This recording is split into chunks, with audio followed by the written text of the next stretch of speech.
안녕하세요. 요한계시록 강해 14장 8절 말씀 보시겠습니다.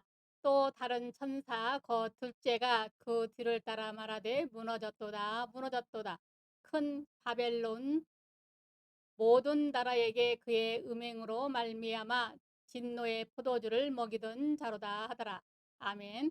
이 시간에 세상을 이긴 십자가의 복음의 승리라는 제목으로 말씀을 드리고자 합니다. 오늘 말씀은 성교와도 깊은 관련이 있는 말씀입니다. 성교의 정의는 하나님으로부터 특별한 목적을 위하여 부름을 받은 사람들이 성령의 능력을 안에서 지리적, 정치적, 문화적 경계를 넘어서 하나님을 알지 못하는 사람들에게 예수 그리스도의 복음을 전하여 주님의 제자를 만드는 것입니다. 그런데 성교를 죄와 관련하여 설명한다면 사탄의 나라가 멸망하고 이 땅에 하나님의 나라를 건설하는 것이 바로 선교의 목표입니다. 죄를 무너뜨리지 못한 선교라면 그 선교는 결실이 없는 것입니다. 우리 신앙생활도 죄에서 구원이 아니라면 오직 믿음의 초보에도 머물지 못한 것입니다. 이처럼 사람들의 마음에 존재하는 세상 나라는 철저히 멸망당해야 하고 그들 마음속에 예수 복음을 심어 겨자씨가 커서 큰 나무가 되고 두루기 가루 섬 아래 모두 부풀게 하듯 생명으로 변화받아 천국의 알곡으로 자라야 합니다. 이것이 계시록의 목표요 선교의 목표입니다. 그러기 위해서는 성경을 잘 알아야 합니다. 본문은 둘째 천사가 첫째 천사의 그 뒤를 따라 날아가면서 외친 말인데 여기서 세상에 대한 정체뿐만이 아니라 십자가의 복음을 잘 표현해주고 있습니다. 즉 계시록에 나타난 바벨론은 세상을 가리키는데 이들의 악이란 필설로 다 설명할 수 없는 하나님을 거역한 거대한 악입니다. 마치 역사 속에 바벨론이 수많은 나라들을 정복하고 욕보이고 하나님의 도성을 무너뜨리고 이스라엘을 백성들을 죽이고 잡아갔듯 지금도 세상 바벨론은 쉬지 않는 악이라는 말입니다. 그럼 세상의 진정한 십자가의 복음은 무엇이 있을까요? 예수 안에서 보면 이미 무너진 성입니다. 8절 말씀 또 다른 천사 곧 둘째가 그 뒤를 따라 말하되 무너졌도다 무너졌도다. 이 말씀처럼 바벨론은 예수 안에서 무너진 성입니다. 여기 무너졌다는 말의 원문은 문법적으로 부정 과거형입니다. 부정 과거형은 과거에 한 번 딱 일어나고 끝나버린 것, 즉 행동이 연속되지 않는 단회적 사건, 단순 과거형을 부정 과거형이라고 합니다. 이 부정 과거형을 두 번에 걸쳐서 반복하는 것은 즉 이는 증거의 수로서 이것이 어떤 진리임을 나타내 줍니다. 그런데 이는 보통 복음과 증인이나 증거를 나타내는 수이므로 바벨론 즉 세상이 무너진 것은 이미 성취된 복음이라는 말입니다. 그리고 두 번 반복하면 곧 증거한다. 이건 진리다. 믿으라는 것입니다. 그리고 둘째 천사가 첫째 천사의 뒤를 따라 연속적으로 말한 것은 이 역시 앞에 천사의 위침과 같이 이것도 복음이라는 의미를 담고 있는 말씀입니다. 그렇습니다. 예수 안에서 세상의 무너짐도 복음입니다.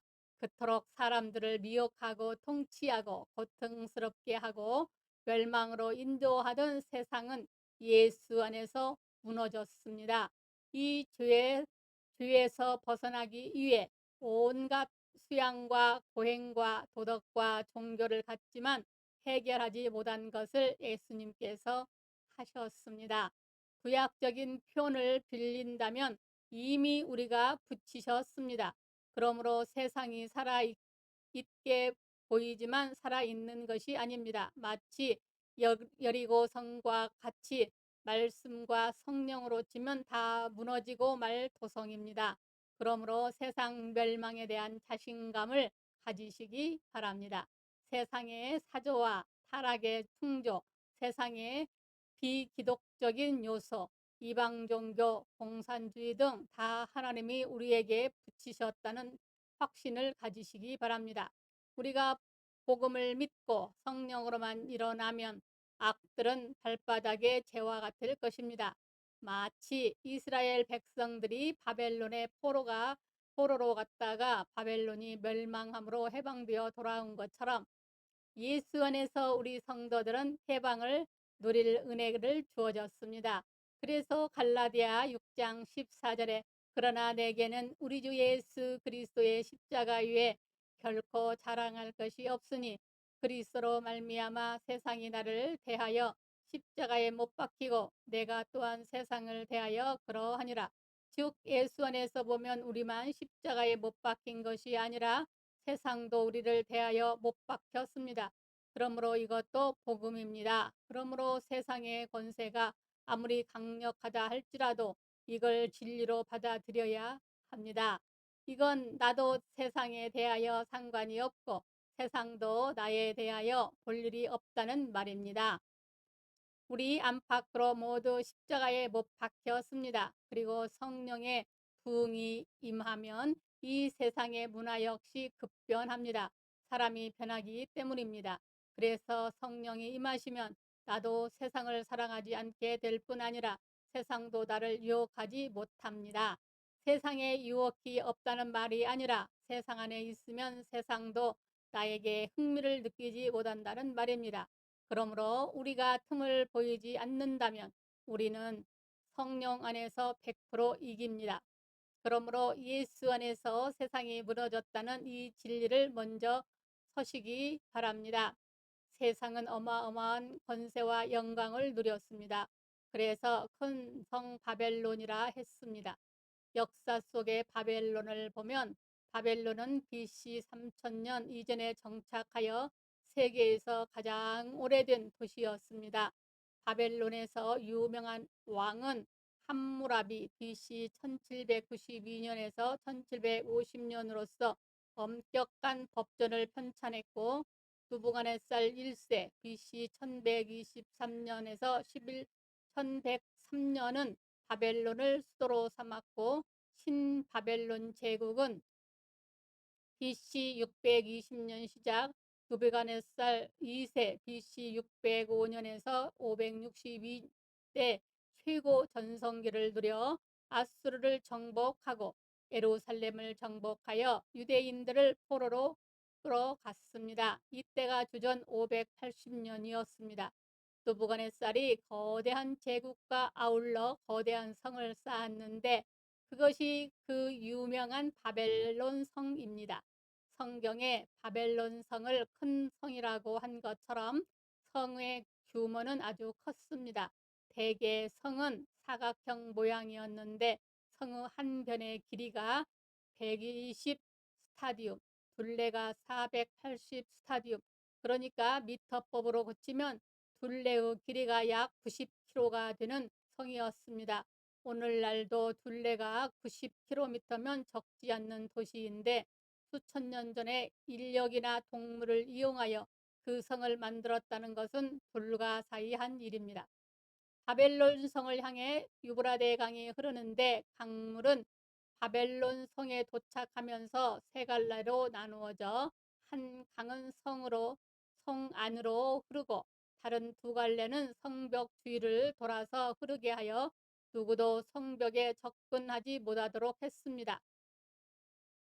거기다 물가에 우뚝 선 성벽의 두께가 50 페키스인데 1페키스가 약 60cm이므로 성벽의 두께가 30m입니다.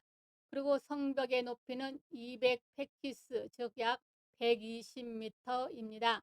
이런 성벽이 또다시 이중으로 되어 있고 성벽 둘레가 유브라데 강이 흘러 아무도 그 성을 접근할 수 없었습니다. 이 성벽 아래를 판 웅덩이를 해자라고 하는데 그 깊이가 깊어 적이 공격할 수 없었습니다. 성벽의 벽돌은 몰트라 대신에 홀타르를 사용하여 방수성이 강했고, 성벽 위 역시 넓어 가옥을 연이어 마주보게 지었으며, 성벽을 돌아가면서 성문이 100개가 있었습니다.